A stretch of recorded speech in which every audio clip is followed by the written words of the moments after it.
Welcome to Save Par Golf Podcast, where two average golfers talk about golf and things. I'm your host, Eric. Dominic. In today's episode, we will talk about Matt Wolff winning a cool Milli while missing the cut at the Wyndham Championship. We'll also go over the Northern Trust Open and talk about our first annual Save Par Golf tournament. Dom, episode 15. I'd say 15 in a different language, but I don't know any other languages. Quincy? Is that, I don't... Yeah, that's a Quincy. No idea. Quinceañera. That's 15. Oh, yeah, that makes sense, yeah. That's Quincy. Yeah, Quincy. It's 15. Sure. So we are in episode 15. It's been a little while, but we are here. We're recording. Our schedules got all screwed up. It did. I know.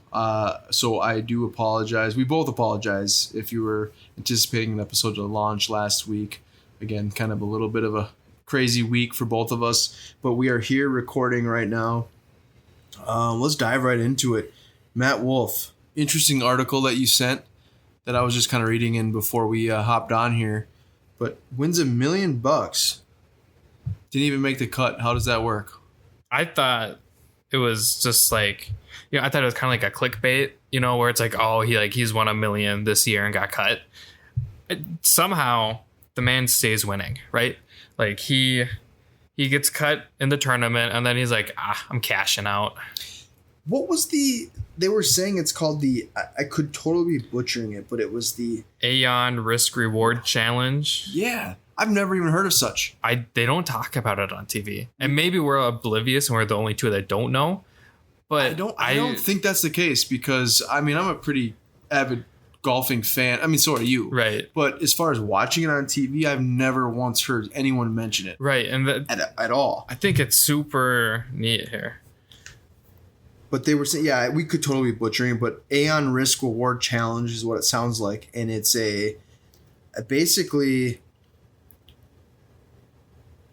the PGA and the PGA Tour, there's a single hole designated as the Aon Risk Reward hole, with a player's performance on the hole contributing to the risk reward standing. So the player with the lowest score to the par at the end of the regular season wins $1 million. Mm-hmm. This is via golf.com by Kevin Cunningham. There's an article that was just published on the 16th of August. 2021. 2021, correct. Yep, thank you.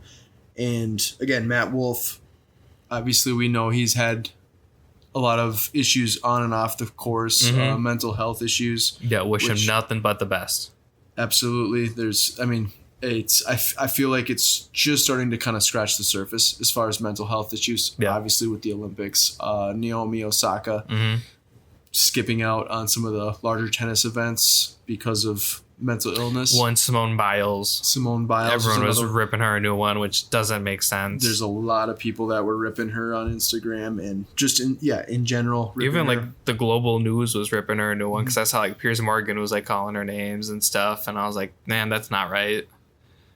Yeah, it's a difficult topic because touchy. It really is. We're sitting in a spot where we're talking on a microphone, yet these people are competing for gold medals. Yeah, and the weight of billions of people and on their I couldn't even imagine the weight of her shoulders and just that feeling of the expectation of you're supposed to be the best. And I'm not saying she isn't because she probably is the best.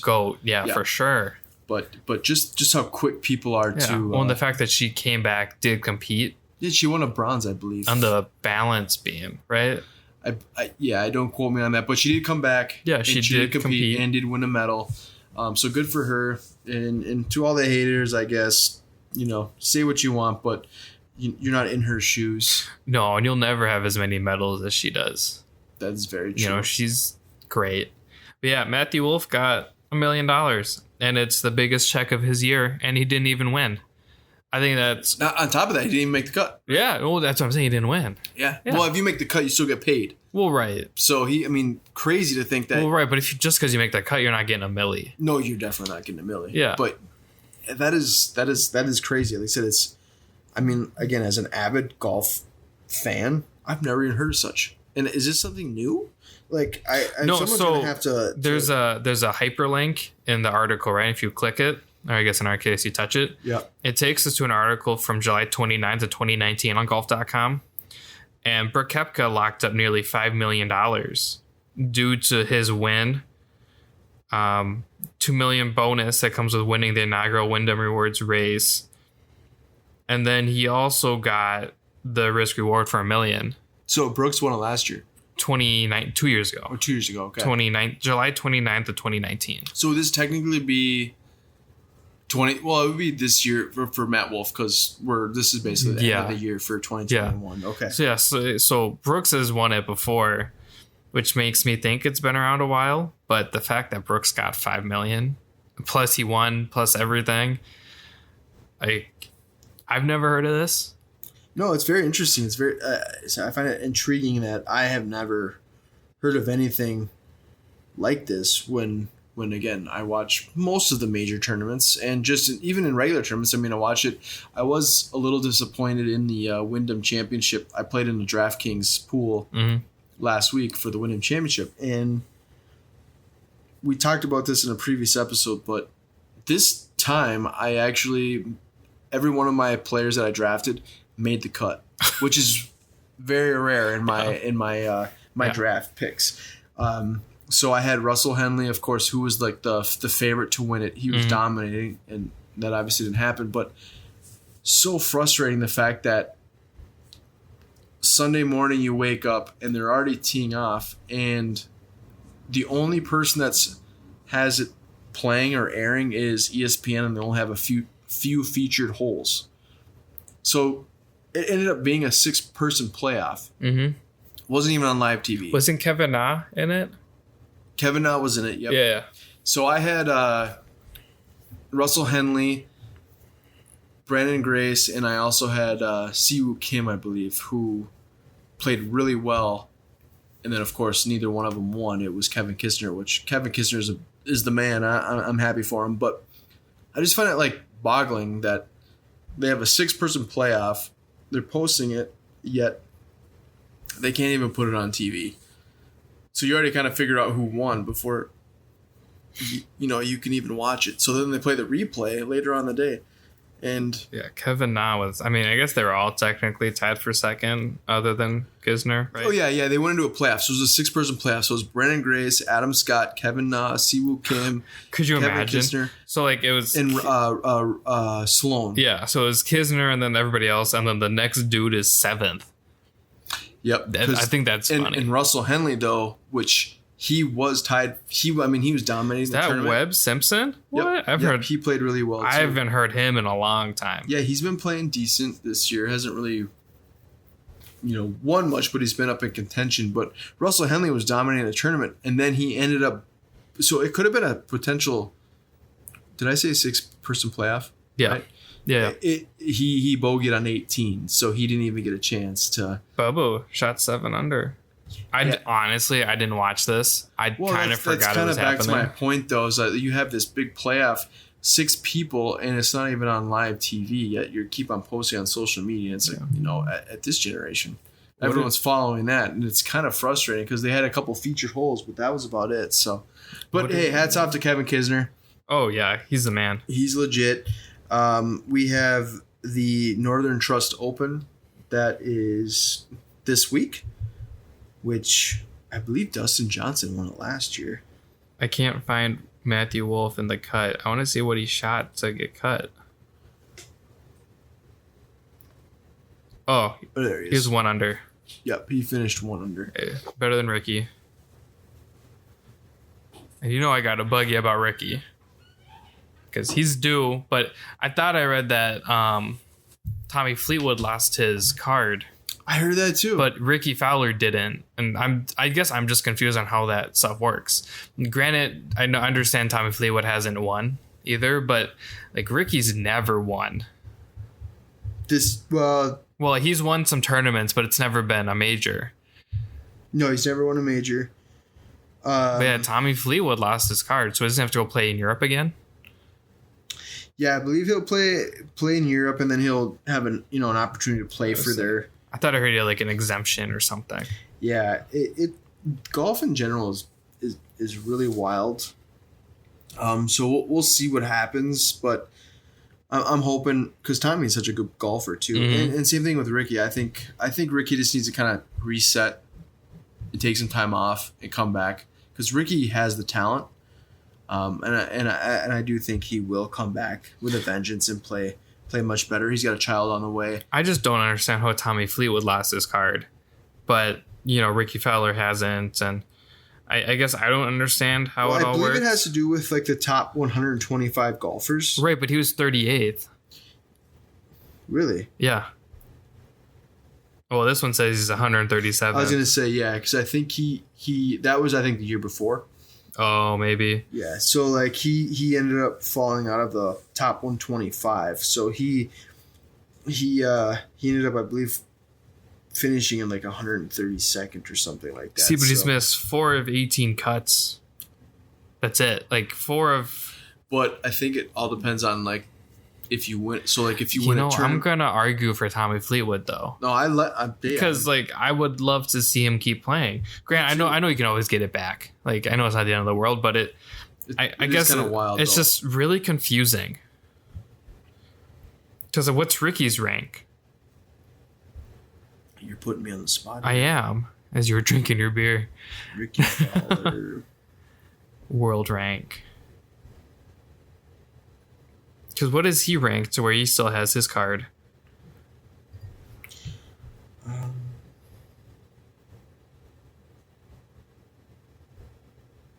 He's ranked 110th right now. Oh, so he's almost there to like lose it.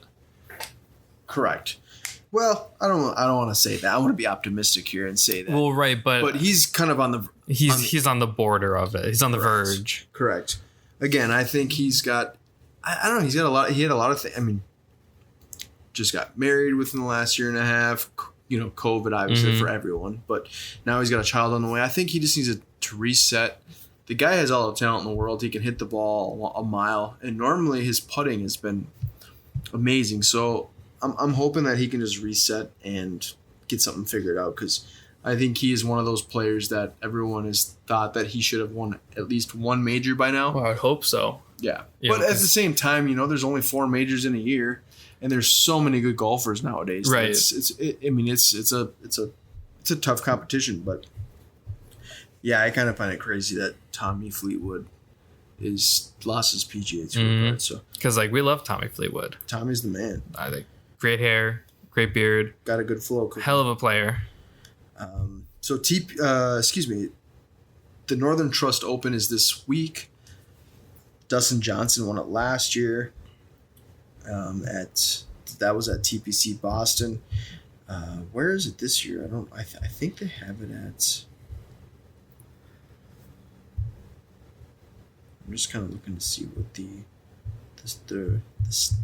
predictions are for. Is it the Genesis Open or is that something completely different? Yeah, no, that's different. So I'm looking at the wrong. Yeah, Northern Trust Open. Oh, I found it. Okay. I was like, I don't think it's the Genesis. No. Okay. So what are the odds? Where are they at? So it's the Northern Trust is at Liberty National Golf Club, which is in New Jersey. So the odds, I believe, John Rahm's 10-1. Yeah, because he's going to come back with a vengeance. Yeah, I feel bad for John Rahm. Gets obviously, there's been a lot of speculation on his whole COVID situation, but he wanted to compete for Spain, right? And he is vaccinated, and then, allegedly, apparently he is vaccinated. Yeah, but then he's already had to miss a couple events. I think the big surprise is Spieth and Johnson are both 16-1. And they both kind of been. Spieth has really gotten hot over the last few months, where it was kind of like, oh great, it's Jordan Spieth again, and now it's like, oh my god, it looks like old Jordan Spieth, like 2015. He's a stud. I'm pulling for him. I'd love to see him win again. I would like to see DJ up top there with Jordan Spieth. I'm trying to think of who I actually did do a DraftKings as well this week for the Northern Trust Open. I haven't done a whole lot of research yet, but I at least started an entry. Bubba is 125-1. I'm taking those odds. You like those odds? Not at all, no. So we have 10-1 John Rahm, Jordan Spieth, Colin Morikawa, Dustin Johnson, all 16-1. Xander Schauffele 20-1. Xander better be wearing that gold medal when he tees off. Oh, do you think? So I know we kind of talked about it. Do you think he's going to use it as like a ball marker? I sure hope so. I think there's got to be some. There's obviously a bag rule. tag, maybe. Yeah, I would love to see him just pull up with his. When they announce her name off the first tee, he just tucks in his gold medal. Well, instead of having like the normal ribbon, it's like a big diamond chain, big like baguette diamonds in it. It's got like his initials or something like engraved in the diamonds. That would be pretty cool. That'd be like the ultimate power move. I think if I won the gold medal, I would definitely like at least wear it, and then once they announce my name, I would like kind of like tuck it in until you're playing with this big. Yeah, and then I'll take it off after the first shot. Throw it in your bag. Definitely make the caddy carry it. Just throw some extra weight on there. It should be a good field though. I mean, there's a lot of big names. Brooks is back. Pat Perez is 100-1. You saw Brooks Koepka with, we talked about this a while back, but Brooks Koepka, David Portnoy are going to have a charity tournament or golf match, which is really he's cool. Playing lefty, right? Yeah. Did you see his post? He put on his page yesterday. He was blindfolded. No. And he putted left-handed and sank like a freaking 60-footer. Well, how many times did you practice it before? It looked, I don't know, but in any case, I'd like to see him just roll up to a random golf course and do it. That's kind of how it looked like. It was pretty impressive. I have a hard time. It's real. I have a hard time believing that he would post it if it wasn't going to go in. No, he definitely wouldn't. He's kind of that guy. Move. Yeah, absolutely. But it was kind of an impressive video. Rory's back. Justin Thomas, DeChambeau. Let's go Bryson. I do have Daniel Berger. Hideki is there, and yeah, he kind of fell off. Unfortunately, I think he missed the cut last week, but he's always such a solid player. Well, yeah, I mean, Patrick Cantlay has, I believe, Tiger Woods' former caddy on the bag, because Patrick Cantlay's caddy has COVID. Oh, nice. So he has, I believe, Tiger Woods' former caddy on the bag. I will volunteer for anybody who needs a caddy. Me too. You don't know what to do? We're hitting a 9-iron. Yeah, we'll help you out. No problem. You're like 15 yards from the green. We're doing a little bump and run with your 5-wood or 3-wood, whatever you have. Short par 4, we're going for it. Go for it. We're baby. going for it. We're not going to lay up. Paul Casey too. I feel like he's been so close to closing out tournaments and just hasn't been able to yet. But I like him at a 35-1. What do you think of Philly? Phil, I think, is down there a little ways. 100-1. Yeah. We'll see. Siwoo Kim said he's 80-1. He just took second in playoff. I like him. He's really young, right? He's fairly young. Is he is he the Australian one? Cameron Smith is Australian. No. Siwoo Kim, I believe, is from... Let me look it up real quick. There's one. But I like him. He's another guy that's very solid. I'm really bad with a lot of the names, but I feel like he might be the one from Australia. I could be completely wrong. It is kind of late.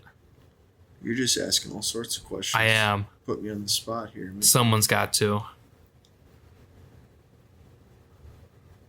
Here we go. No, I'm pretty sure he's from Japan somewhere. Let's see.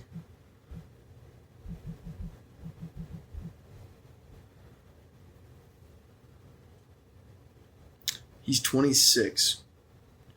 And he is from South Korea. So I apologize. He's not Japan. He's definitely not who I was thinking of. So South Korea.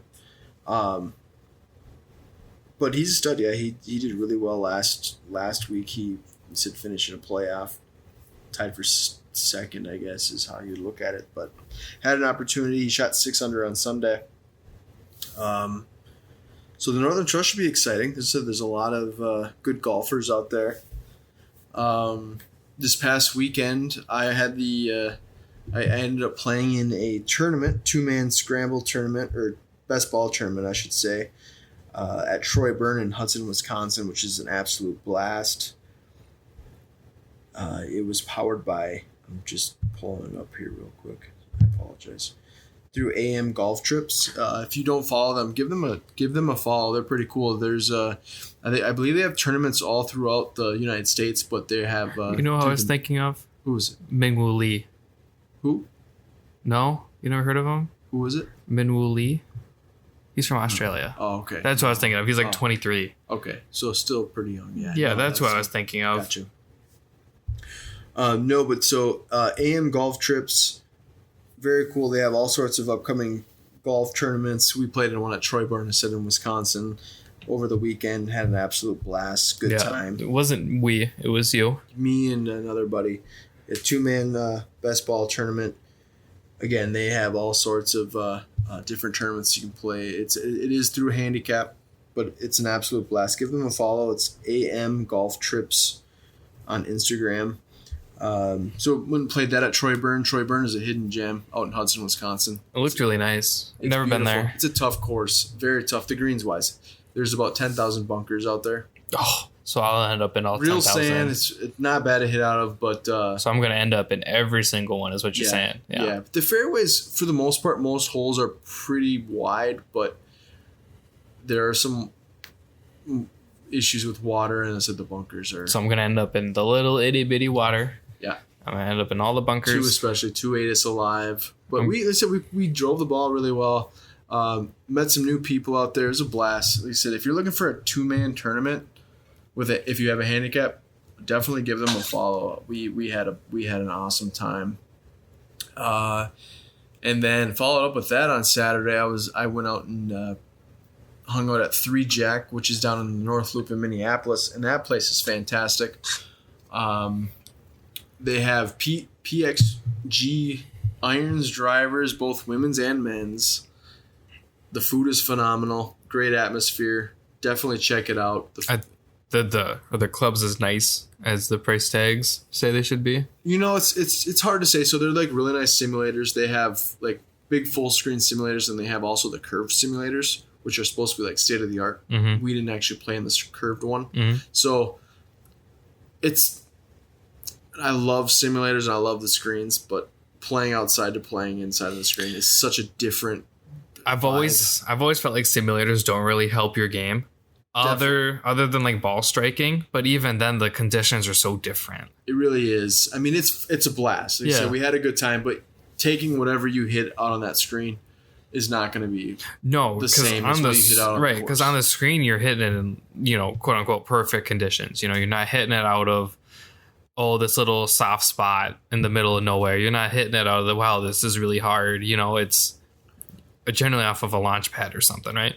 Yeah, and it was kind of cool because you got the putt. I did actually sink like 2 putts, but it like shows you like how far the putt is, and it'll show you like plus or minus if it's uphill or downhill. So I mean, as far as like screen wise, it's pretty realistic.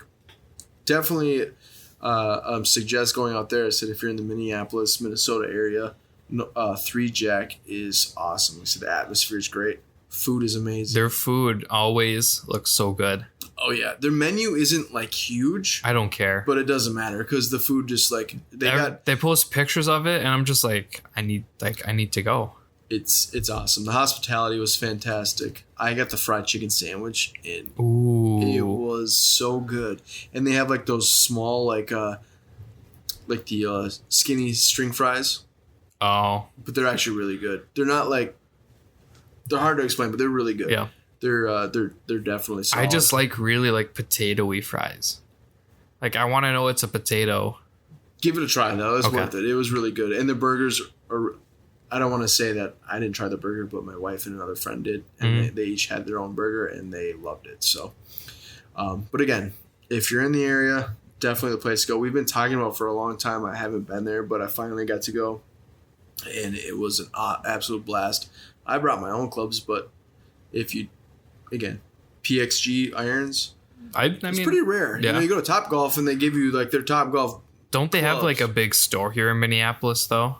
Because I feel like I go to a lot of Twins games, right? Mm-hmm. They always have like PXG of Minneapolis or stuff like that. They might have like a big, like a rep where like they put their price. So like I don't know if like Golf Galaxy or some of these other places like have like a certain fitting day. Mm-hmm. Like I know Ping does that with like Golf Galaxy, where they'll like set up like a certain Saturday where they'll have like the specific Ping rep in the Midwest come out and fit people for that. But I'm not really sure on that. But the way they set up the layout too, I mean, like the inside the restaurant, it's like thousands of golf balls. Mm-hmm. And it looks like you're in a clubhouse. So like they have like lockers and all that. Oh, cool. It's very cool. It did a heck of a job.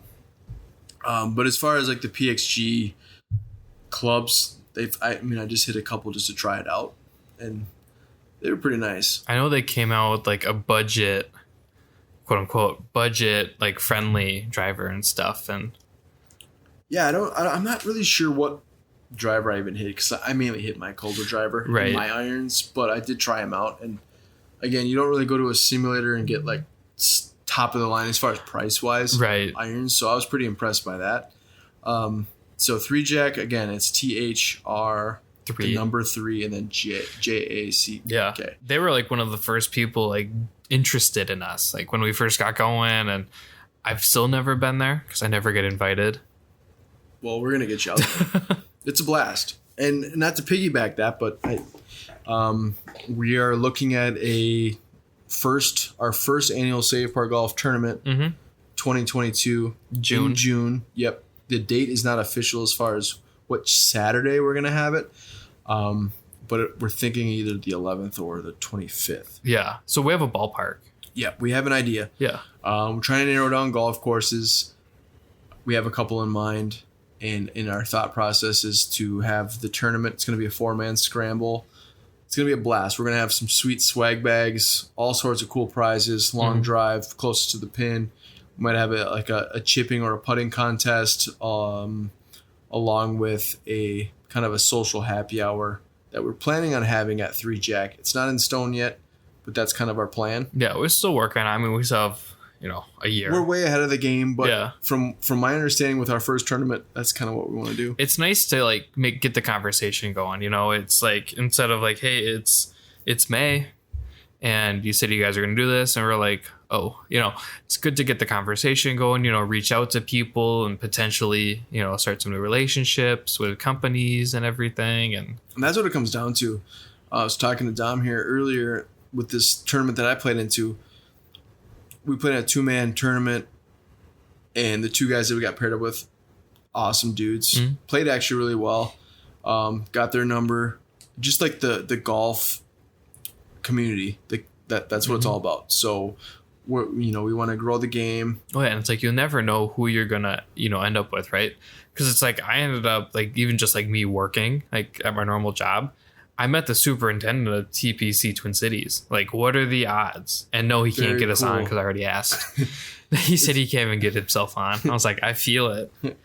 No, it's very cool though. It's true, because like I said, it's such a tight knit community, and that's kind of what we're all about, is kind of help grow the game, have a blast, have an opportunity to win some cool prizes, maybe win some cash, do some skins. Yeah, hopefully like a putter or some wedges or something. Something like that, along with, we have a lot of ideas. But for whoever's listening, if you have any recommendations or golf courses or what you might suggest on, anything. Yeah, because I know we're talking about having like vendors and even like brands we work with. Like I know like it'd be cool to have like the OB guys out here, or even Luke from Leaderboard, or Sunday Golf, or just really anybody who would want to come out and like talk to people, spread your brand.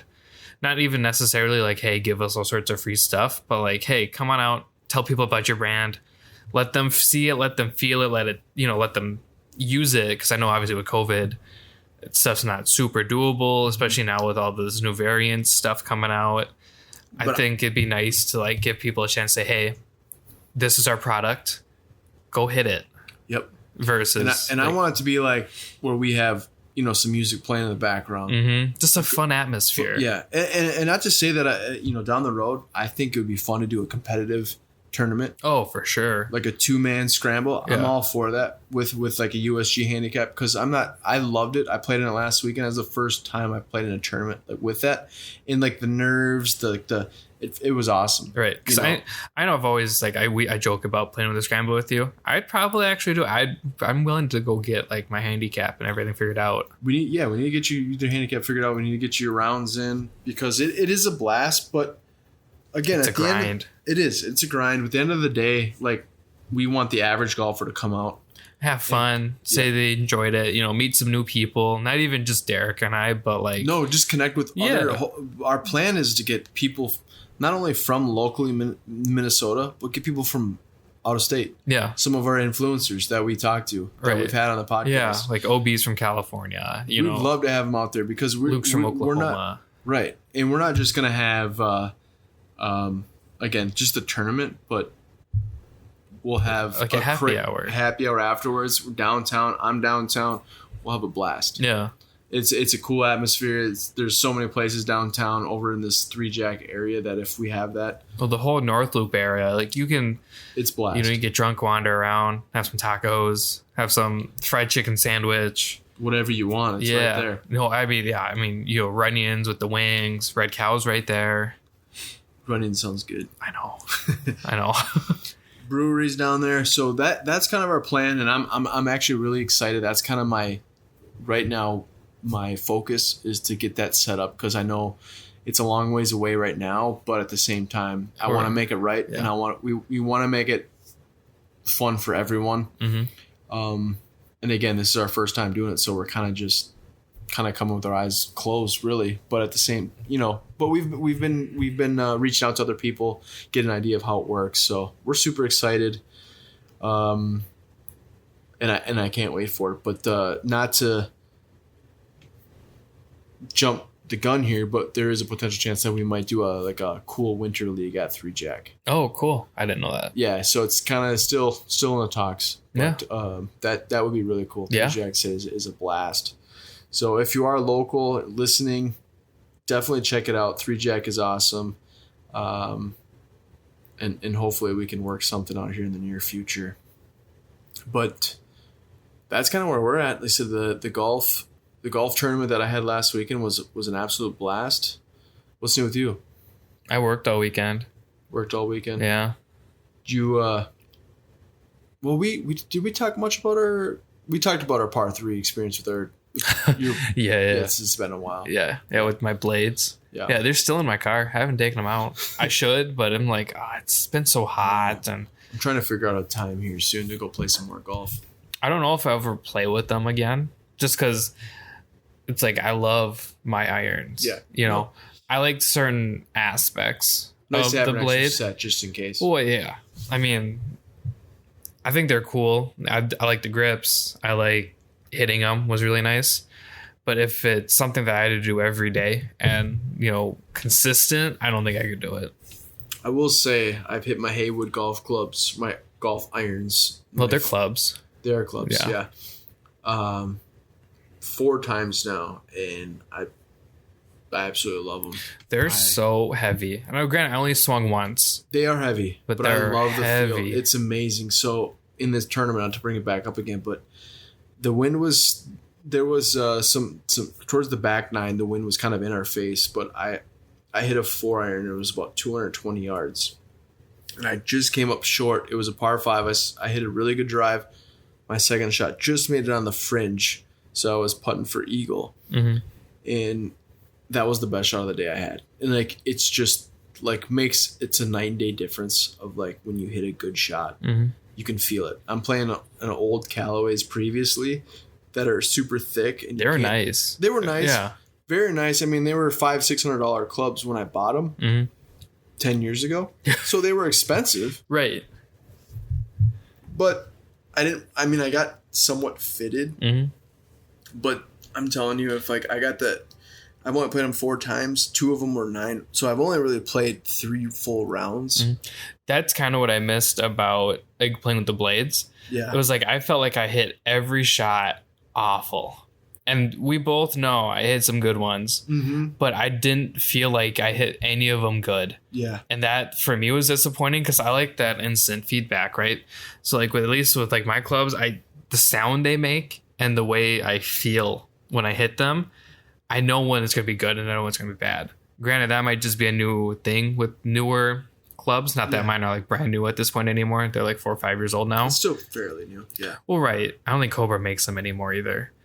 But they're nice looking irons though. They're really sleek looking. Yeah. I like them. They're not really a cavity club, but they're not a forged, but they're kind of an in between. Mine? Yeah. Yeah. Because they're not thick.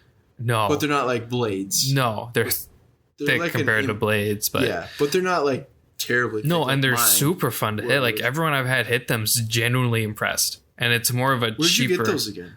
Dick's. Dick's, okay. Yeah. I got like fitted. Like I swung them, I hit them, and the guy was like surprised I hit a 4-iron so well, and it was honestly because I can't hit my driver to save my life, so I would only hit 4-iron. I don't want to go that far. You can hit your driver. Well, now I can, but like back in the day, I wasn't hitting drivers or anything, because it was just like it's not going to go where I wanted to. So I was hitting 4-iron. I was one of those players. Yeah. And to an extent, I still kind of am. I'd much rather hit an iron versus a driver, which I think is pretty common. See, for me, it's just so weird because I'm like the exact opposite. I don't know if it's because I went to that point where when I first started golfing, I tried a driver, couldn't hit it, right? So I had an old 3-wood that my grandpa gave me an old set that was a 3-iron to like pitching wedge. Mm-hmm. And I got dialed in and started hitting my 3-iron like consistently, not super far, but far enough to just get me out there. Yeah. My first set was like a mixed bag that my grandpa had given me, right?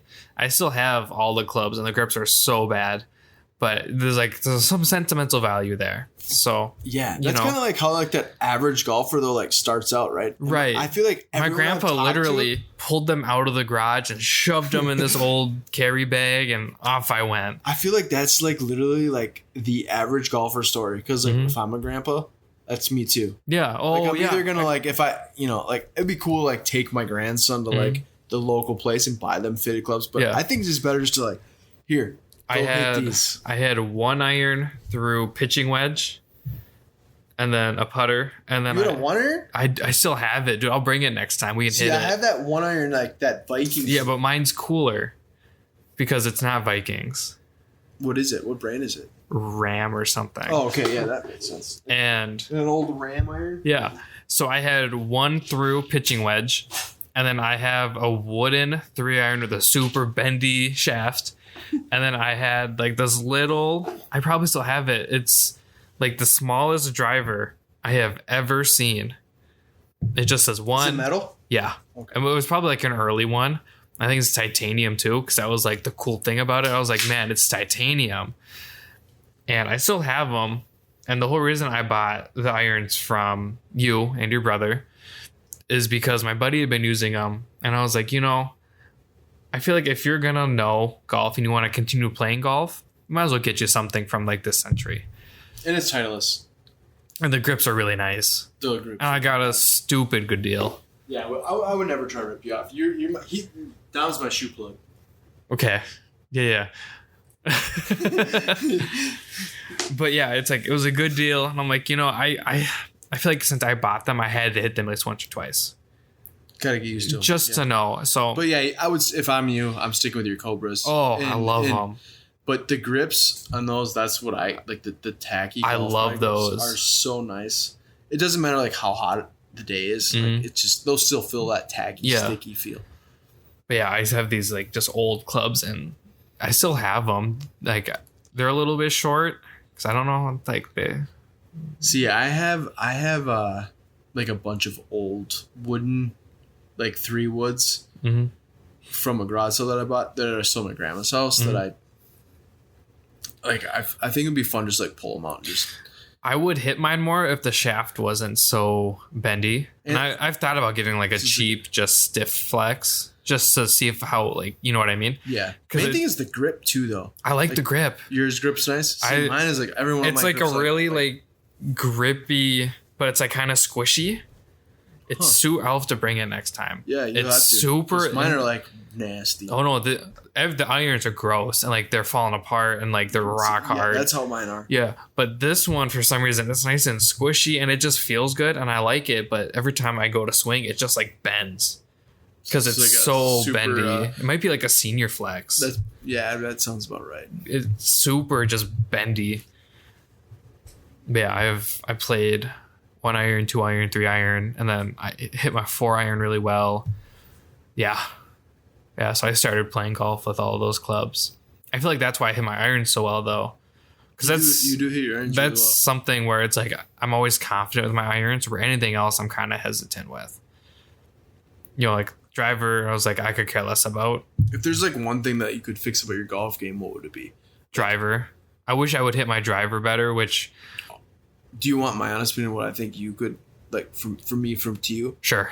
would be your putting. Yeah. And not to be mean, because part of my putting is I just don't care.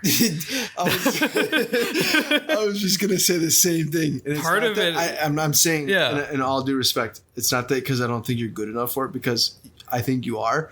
But it's like we both talked about it before, and I'm freaking going on Instagram ADD'd out. It's the same thing. It's like, just don't care. There's golf and there's putting. Yeah. It's like you get up there and you just hit the ball. I care about golf. No, putting, I don't care about. Yes, like you get up there and on the green, just hit the ball. And I think see, my mental has always been, hey, how far away I am from the hole. And I know we talked about this when we were playing the par 3, and you're always like, don't leave it short, don't leave it short. And I'm like, I'd much rather leave it short depending how far away I am.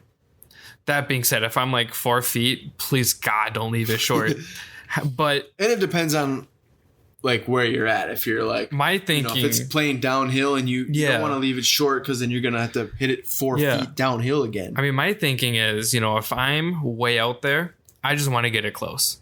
Because there have been times where it's like I've been playing with one of my buddies, and we were actually playing. I don't remember what course it was, but it's like I think I went up there. I'm like, I don't care. I just putted it.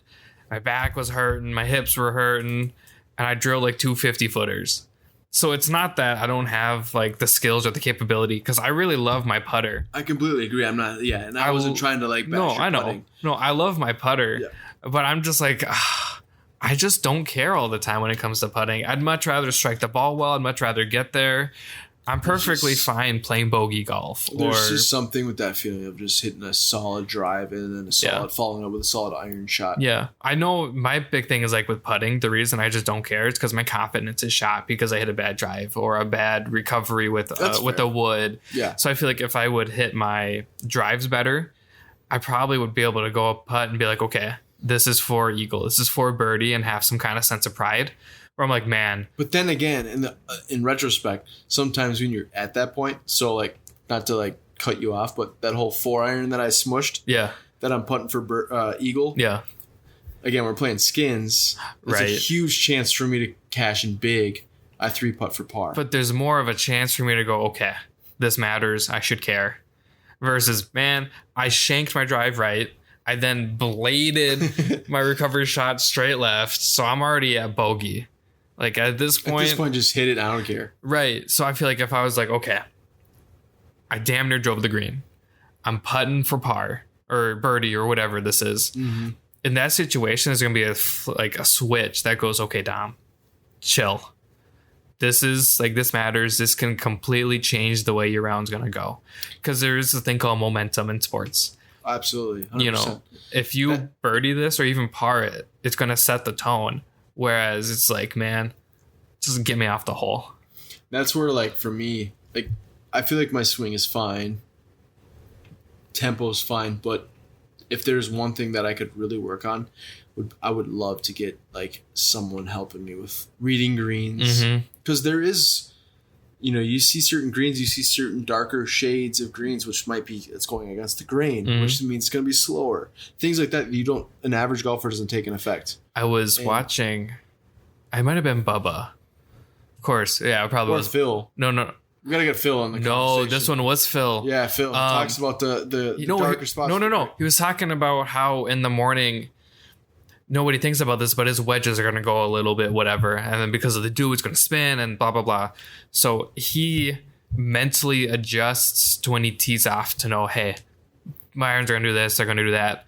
I think that aspect of golf is what makes it so much different than almost every other sport.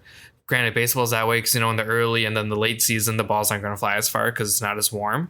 But like football, for a majority of it, is indoors for most teams, other than like the Packers and a few other teams, right? Yeah, I would say. So it's towards the end of the year with snow and stuff. But it's a pretty controlled environment for the most part. Basketball's inside, hockey's inside most of the time, unless you're one of the cool teams that plays outside, which are cool. Yeah, I get what you're saying. That aspect of golf, it's like putting, where it's like, man, if I could read the green, it's the same thing, man. If I knew what my ball was going to do at 8 a.m. versus 10:30, I think that completely changes the game. Or not only that, like if you could just like hit it once and then get a second chance.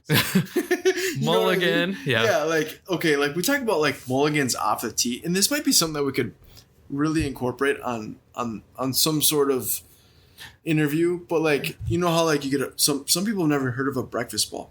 Yeah, I was watching the so like the You Betcha guys. They have a golf side of them where it's Ryan and then what's his name?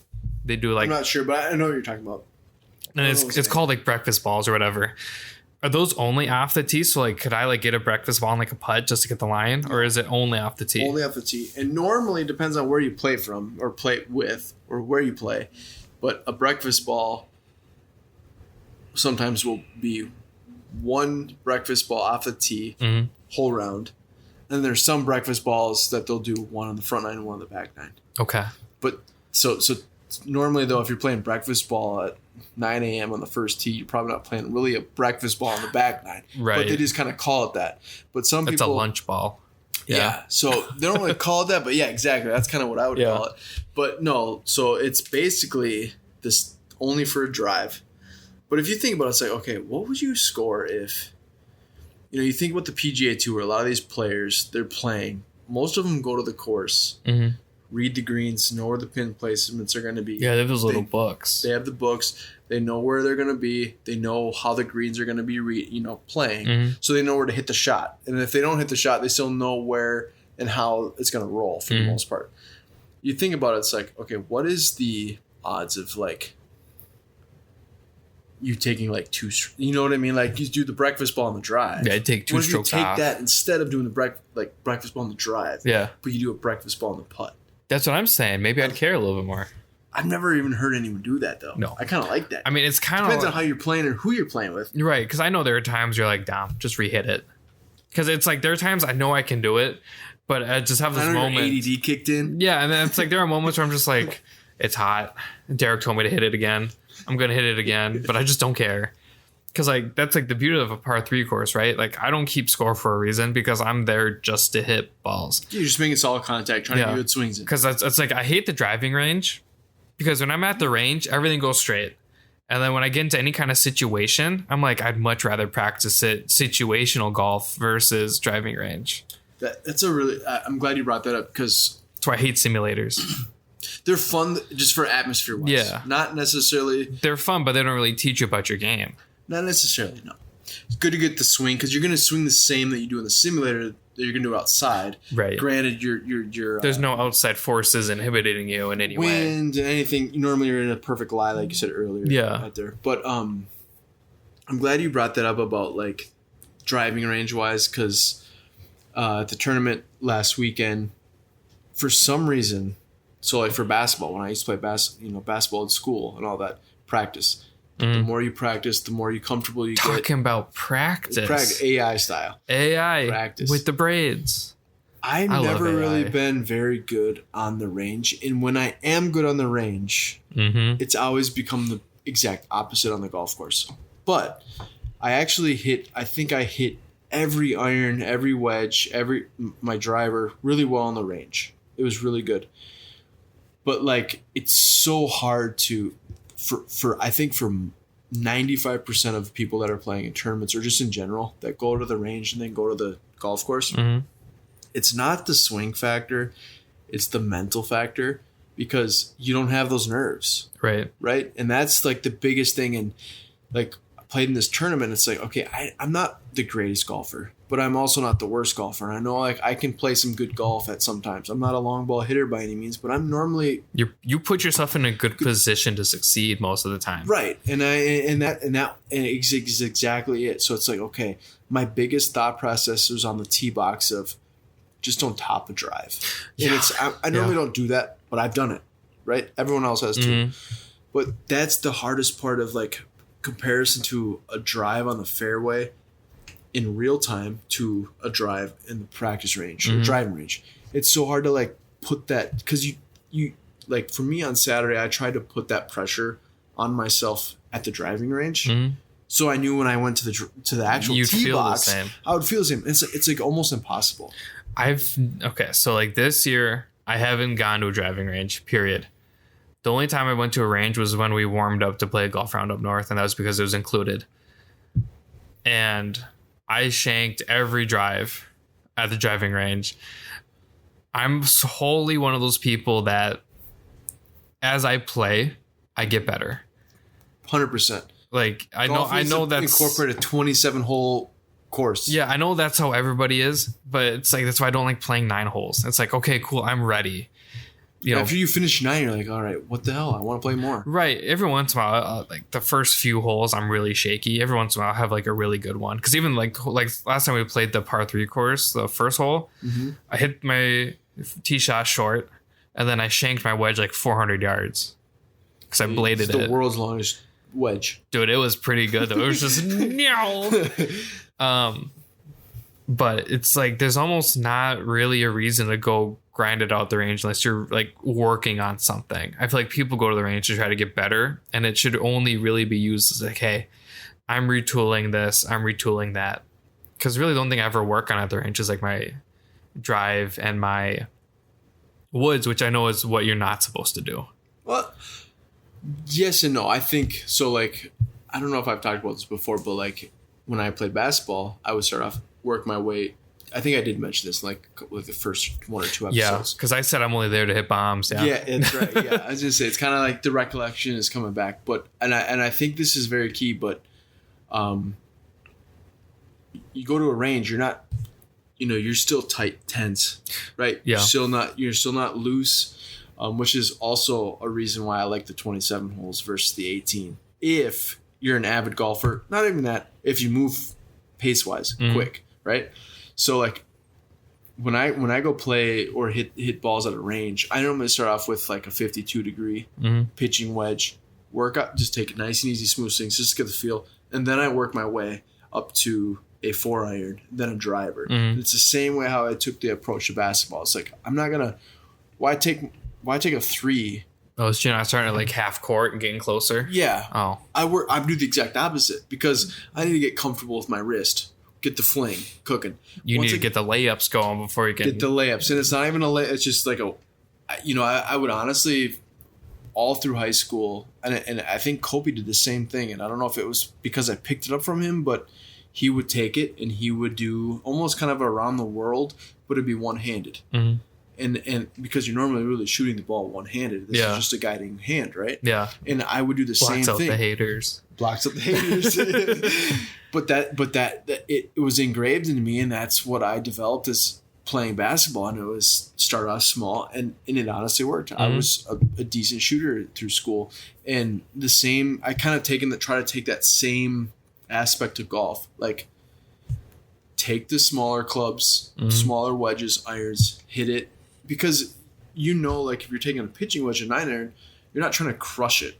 Right. You're just trying to you make a solid contact, make a smooth swing. Yeah, the club will do it for you. Exactly. The way, I don't know, we reference Manolo a lot. He said the club's already 60 degrees. You don't have to open it. You don't have to close it. Don't choke the chicken. Don't choke it. It's 60 degrees. That's enough for really anything. And then there's me who wants a 72 degree just to mess around with. Yeah. It's like, you could start out lower. But, I mean, I don't know. I've just never been like, I'm going to go to the range today just to go. I don't know. Maybe that's why I'm not very good, but also depends on the range too. Because there's sometimes with the ranges, like, there's some bad ranges, and it's like, dude, I'd rather hit out of the rough than hit off of this. That this is not even grass; it's dirt. I would still rather just like situational golf, because realistically, I'd love to find a place where I can just go hit out of a bunker for like an hour. 100% agree. I mean, bunkers, that sand is probably the hardest part of my game, but I can hit. It's weird. I don't know if it's more psychological or more just trust for me, but like anything from like 150 yards to like 60 yards, I'm pretty good out of the sand. But it's that green side bunker that's really hard for me, and it's all like mentally because I don't commit, and it's. Oh, I love hitting the sand because like the sound it makes. I don't mind the sound it makes, but it's like it's like I almost don't trust myself because I'm like, it's like there's bunkers on the other side. So it's like, okay, I'm trying to just pick it just enough where it's like I'm on the green, but I don't blade it over to the other part bunker where now I'm doing the same thing on the other side. I guess the way I look at it is if I can hit it and I can pop it up, I'm doing something right. So I don't care if it ends up in the far bunker, if it goes backwards, if it goes whatever. In my mind, if I'm swinging and the ball comes up from the bunker, in my opinion, I did it right. to an extent. If you can get it out of that bunker, Yeah. you've done something good. Yeah. I don't know. I'm out of that bunker. There's nothing more like there's nothing more frustrating than being in the same bunker for like 2 or 3 shots. And I'll tell you this. There was one time when I was at Victory Links, and I love that golf course. I know you're not a big fan. Probably my favorite course locally. But I smushed a drive. I'd honestly rather play the Crossroads. Not even close. I like the Crossroads. We got to play that again. I like it. It was fun. I know. It's glorified full of trees, and I but I it's like a magnet trees. for me. I'm a links guy. There's trees in Victory, but anyway, this is on. Yeah, there's that one hole. Yeah. This is on hole number. I wish I had the card in front of me, but it's a shorter par 4. Man, you really like the course, but you don't know holes what. I love the course. I'm just teasing. It was weird because Victory though has like you would think the way it's set up is that hole number 1 is way down to it's the left. right there. And hole number 10 is like right next to the clubhouse. Yeah. So it's a little backwards. A little bit. If you're like looking at it that way. But in any case, I played the par 4 and I hit it's only like a 330 yard par 4. And I must have hit it was like 340 yards and I poked it out there, probably 270 yards. I'm less than 100 yards out. I'm like 80, 90 yards out or even less. And there's 2 bunkers, one on the right, one on the left, and I ended up walking away with a double bogey. There's nothing more frustrating than hitting. It's kind of like those videos you see where a guy bombs a ball down the middle of the fairway and then chunks it on a second shot. Me. Which I would almost rather chunk it on my second shot and have a second or a third opportunity out of the fairway than hitting it out of the sand pin high. And that's just me because I know that like I'm almost more comfortable out of the rough though. No, I know what you're saying. Yeah. It's just frustrating because like I'm less than 100 yards out, which should be a pretty dialed in yardage. Yeah, now that's I'm like hitting it out of the bunker. Yeah, that's like an easy like 60, 56, whatever you use. I guess if you're me who swings too hard, I hit my 60 for like anything within 200s. Yeah, it's just frustrating because like hitting it less than 80 yards should be dialed in within 10 to 12 feet for a birdie putt. Right. And now you're hitting it out of a bunker and it's like, okay, now there's a bunker on the other side. And now I just hit it twice in that bunker. Right. And now I just like should just call David Hasselhoff and tell him how do you get me out of here? You don't. Grab a towel. You know what you do? You take the ball and then you go Kobe and you throw it on the green. Chuck it right up there. At this point, that's what I'm talking about because it's frustrating. And I don't know who came up with the whole bunker idea. Some asshole. Do we know who came up with bunkers? Some asshole. I love that answer. Some asshole in Ireland. Scotland. Yeah. Scotland. Home of golf. Yeah. We need to figure that out. It's like 11 o'clock. Yeah. Yeah. Why am I thinking Ireland? Well, that's still, they have kind of the same setup. Yeah. I mean, they're close. Yeah. That's when you take a road trip out there. Not a road trip. Honestly, I don't think we can drive. I don't mean a road trip. There's that big body of water. I don't mean a road trip. I mean like a trip out there. Yeah. And then like try. Oh, that would be it. There's a little bridge in Ireland I want to go see, and it's literally just a little rope bridge. Dude, let's go. I really want to go, and it's backpack it up there. I kind of want to if we do it. Well, it's like a touristy area. There's not much backpacking. No, I'm talking about like golf though. There's like plenty of backpacking areas golfing wise. Cause I know a couple people that have done. That'd be cool. I guess we've talked about it before. I want to play Banff. Yeah, that's way out west. Sweet. Other direction. No, it's up north. Banff? It's in Canada. Yeah, but that's way west. Oh no, I know, but like it's in Canada. That's Canada's up above us. Yeah, it's like right west. there. Yeah. But anyway, a rant about bunkers. I'm gonna, next podcast we're gonna figure out who decided to who decided to put bunkers. Bunkers and water. You know what else pisses me off? Water. Is when somebody puts a bunker right in the middle of a fairway. Like, let's reward you for hitting a 270-yard drive right in the middle of the fairway. The worst is like the split one. So it's like, yeah, I hit this bomb of a drive and now you're like on the edge of the rough and like 4 feet in front of you is water. I'm telling you, that happened to me the other day. It's like I hit literally like one of the best drives of my life and I got It's like, how do I not get rewarded for hitting the best drive? There's one up north where you can absolutely bomb it. And the issue is I don't hit bombs. I'm not afraid to admit it. You can, though, if you get a hold of it. Oh, yeah.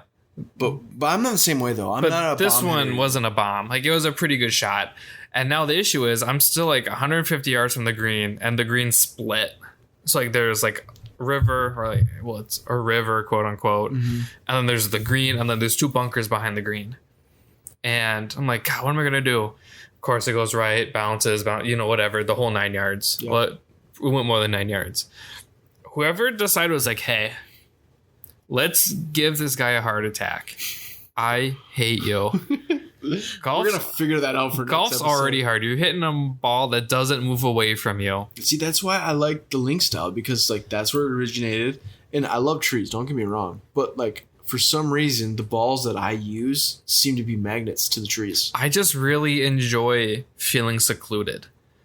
You know what I mean? It's It's fair point. Fair point. You know, because there's some courses you play and you feel like you're the only one out there. Meanwhile, you go to victory links and people are whizzing by you, going all sorts of different ways in golf carts. That's the link style, of course. Yeah, To me, it's too chaotic. They gotta hit it straight. Although I'm pretty chaotic as a person. It's better to be hitting it out though in someone's fairway next to you when you have a look than hitting it through 84 different trees, though. But the trees. Yeah, I don't care. I like trees. Trees give us oxygen. Okay, Mr. Science buff. How? I don't know. Photosynthesis. Yeah, Exactly. That's about it. Next week, we will definitely be recording again. Hopefully, maybe Monday. Mondays you have off, right? Yeah. Okay, so maybe we'll try to shoot for Monday. Otherwise, Monday. Tuesday. Yeah. But we're definitely going to try to record again. Follow up on the Northern Trust Open. Mm-hmm. Who's your pick? Put you in the spot. Oh. We didn't really go over it. I'd like to see Spieth. You get 2 picks. Spieth. Okay. Hold on. So you got your solid pick because he's a close like favorite. Yeah. Spieth. Who's your like runner up of like who you think like higher odds? Oh, Bubba. Of course. I'm gonna pick Bubba, and one of these times he's gonna win. Right? Okay. Like it's in the cards. Like the one time we didn't pick Phil, and then Phil won. So I know if I pick Bubba enough, and then all of a sudden don't pick Bubba, he's gonna come out the dub. All right. So I'm gonna go with Justin Thomas at 25-1 is my favorite, and I'm gonna go with.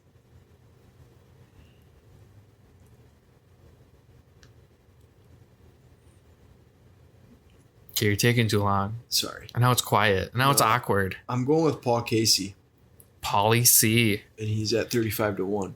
Oh, so you picked 2 pretty high guys. Not really. Justin Thomas. Well, you know what? I mean, Bubba's like take it back. 125. I'm gonna go DJ back to back. DJ at 16-1. Yeah. And then I'm gonna go Paul Casey at 35-1. Okay. So if you lose, let's put it. Oh God. Let's put it. Okay. I'm still taking Spieth. We're gonna restart this. We're gonna do a $10 wager. Okay. Big ballers. 10 smackaroos. 10 smackaroos. You get to pick 2 picks right off the bat. I can't pick your picks, so you can pick whoever you want. Whoever finishes the best wins $10 because we're big ballers. So realistically, I could screw you over and take the first 2. You could. No, I'm sorry. Yeah, you can take the first one, and then I get to pick the second one. Got it. And then we'll go back and forth. So I know I'd like to see Spieth. Okay, so Spieth at 16-1. Yeah. Okay, I'll go DJ at 16-1. Okay. So you're up. I know my heart says Bubba. My brain and my $10 does not say Bubba. I'm, fresh off his win, taking Abraham. I like that pick. Abraham Answer. Okay, so we decided to skip. That's still a pretty big odds, though, 28-1. Yeah, I mean, it's not great, Yeah, no. but it's not bad. Okay, so then if that's the case, We should write these down because I never remember who I pick. I won't remember, though. I'm going to go with... Put in my notes. I don't want to, I'm trying to, you know what? I'm going to go Daniel Berger because it's 28-1 at the same. It's the same as Abraham. So DJ and Abraham. Or, I'm sorry, DJ and Daniel Berger, and you have Jordan and Abraham Answer. Yep. All right, Cool. so we're playing for a big whopping $10. That could buy us a beer and partial another beer. That's like Pay for a beer and a tip. 10 spicy potato tacos. From where? Taco Bell. Speaking of that, did you see that the new potential Taco Bell are talking about in Brooklyn Park? You know who sent it to me? Who? Obi Golf Club. Did they really? Hell yeah. Oh yeah, I think he sent it to me too. Oh, actually. I thought it was special. Yeah, no, I think he sent it to me as well. Yeah, because then we were talking about because they have a cantina over by them, which the one that serves alcohol. Mm-hmm. So then I sent it to like one of my best friends because she and I like to go to Taco Bell, and that's how I bribe her to do things with me. Is I say, hey, I'll buy you Taco Bell. Really good relationship, trust me. Sounds like it. Yeah. So we're gonna go. I know you're not like a huge Taco Bell fan. Not really, but if they can somehow, because I'm curious about the whole thing, because my plan was, or my theory was that they're just gonna send it to you like they do at banks, where you just get like the yeah, it looks like they're just gonna drop it straight down. Yeah, but then I'm like, man, someone pointed out, well, Danielle pointed out that I'm gonna have Baja Blast over my tacos. So it's like, yeah, the fast food. But is that really that bad? Because when you drink Baja Blast and you eat Taco Bell, don't they blend together anyways? I'm not a Taco Bell like enthusiast. Oh, that's right. Yeah, that's a me thing. Yeah, that's for someone else to answer, not me. Well, it's like if it was a Chipotle, right? Because you like Chipotle. It's always gonna trust me, I know. My heart. Yeah, trust me, I know. And all of a sudden, you get your, you get your chips, you get your guac, and then all of a sudden they send down this big vat of salsa, and then everything's covered in the salsa you don't like. Like, wouldn't that be the same? I don't know. I'm curious to see how they're gonna do it. My theory is either they're gonna do like a bank, or it's gonna be like a drive-in where they have rollerblades. I've seen so many of those rollerblade videos where it didn't end well. That's what I'm excited about, especially at Taco Bell. If it is, I'm going to get Taco Bell. Yeah. I don't even get my Taco windows Bell. stay up until they get there. No, I really hope they have alcohol too. That would be sick. Because they have some of them like in California and Vegas where they have I think that's going to be the first one that's opens too. It's in Brooklyn Park next year. They have alcohol there? No, I'm saying like that style. Oh, of the Taco mega. Bell. Yeah, it's gonna be. I honestly think it's gonna be like a bank. So It looks like it. you're gonna go to like a Wells Fargo and they're gonna be like, hey, Taco Bell. I'll be like, hell yeah. Just shoot that right down the little pipe there. Just shoot it through the tube into my mouth. Yeah. This big vat of shot too. This big vat of nacho cheese. Oh, I'm ready. Yeah. Thanks, Obi Golf Co. Yeah, you got us excited. Thanks for listening. Like I said, we do apologize that we kind of went on a little hiatus, but it does happen. But again, next week we'll either shoot from Monday or Tuesday. Yeah, maybe we can have a surprise guest. We do have several people that we have reached out to that we've talked to. Yeah, we should probably do that. Yeah, because interviews are freaking awesome. They're fun. They're so much fun. And we have a couple people on the potential. On the agenda. I'm not sure what dates work out best for them yet, but we're working on that. So hopefully we can get somebody on the interview next week. If not, it's just me and Dom, which is totally fine too. Yeah. We have a blast just talking on the mic. So thanks again for listening, and we will see you next week.